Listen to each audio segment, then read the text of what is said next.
We're just gonna walk in like that.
We spent a lot of time in Coley Island, always going on the Cyclone, played my Little League ball in the PAL, and then went on to Lafayette High School, St. John's University, and got drafted by the Los Angeles Dodgers, got traded to Cincinnati Reds, who we're playing today, and then got traded to the New York Mets. But along the way, I had a story that I'd like to tell you when I heard Michelle saying about don't ever give up and don't ever take no for an answer.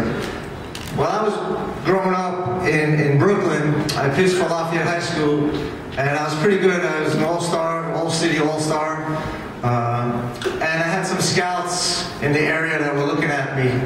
And my senior year, they told me that they didn't think I could be a professional baseball player because I was too small. But I didn't listen to them. So I went on to St. John's University. And I went to St. John's and I pitched 2 no-hitters as a freshman, as Michelle said. And to this day, that record still hasn't been broken.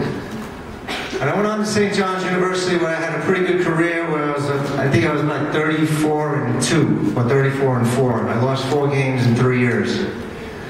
And I kept living that dream and always replaying what these 2 scouts said. And believe it or not, one was an Atlanta Braves scout and one was a New York Mets scout. And they told me I was too small. But you know what? I wasn't going to listen to them. Because my dream was to be out on that field and play baseball professionally. And that's what I wanted to do as a kid. And I had an opportunity in high school to do well, but I also had an opportunity to go to college and get an education. And I went to St. John's University, got an education, and I played baseball. So I was doing the 2 things that I needed to do.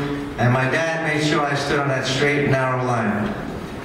So I went to St. John's, and I did well. So those same 2 scouts that told me that I could never be a professional baseball player came around my junior year at St. John's University and asking me what days I was pitching.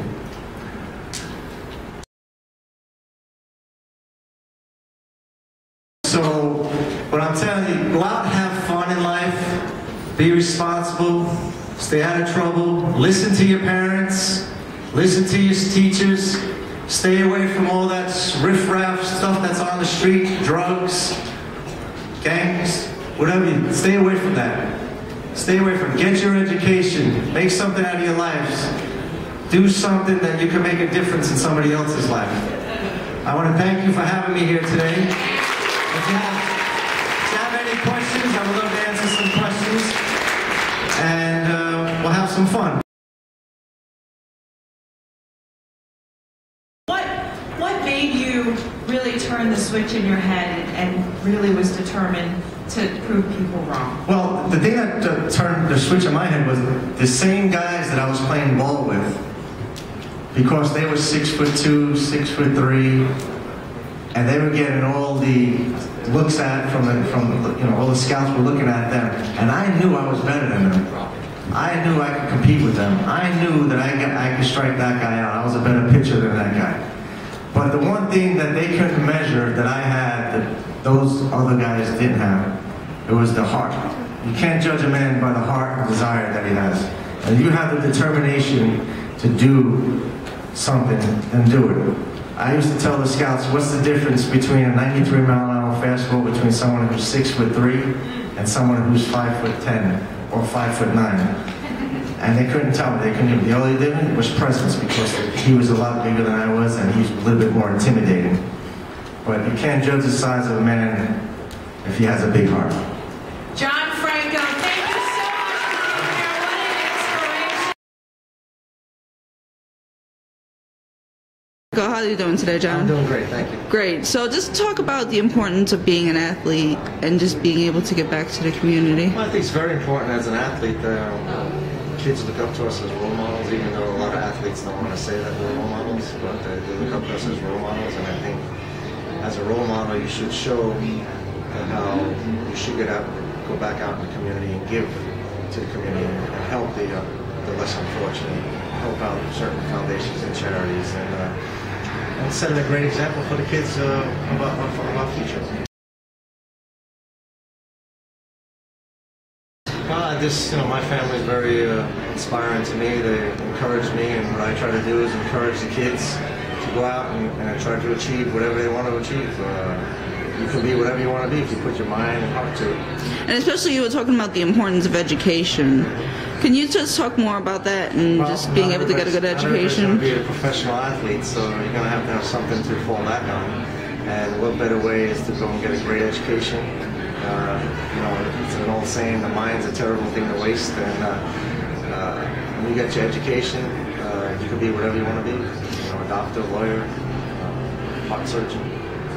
Now, did you ever imagine when you first started that you would find yourself here today with all your successes and now being inducted into the Mets Hall of Fame? I just wanted an opportunity to play professional baseball, and things just kind of kept going on year after year, and before you know it, I played 22 years. I had a great career, and now it's time for me to give back. And what was your favorite moment in your career? My favorite moment, obviously, there were a couple of favorite moments: getting called to the big leagues, being traded to the Mets, a couple of All-Star games, and then the 2000 World Series. It was great. And that has been especially special for you to be from this area and to be able to put on a Met uniform. I mean, what was that like, that experience? Very special.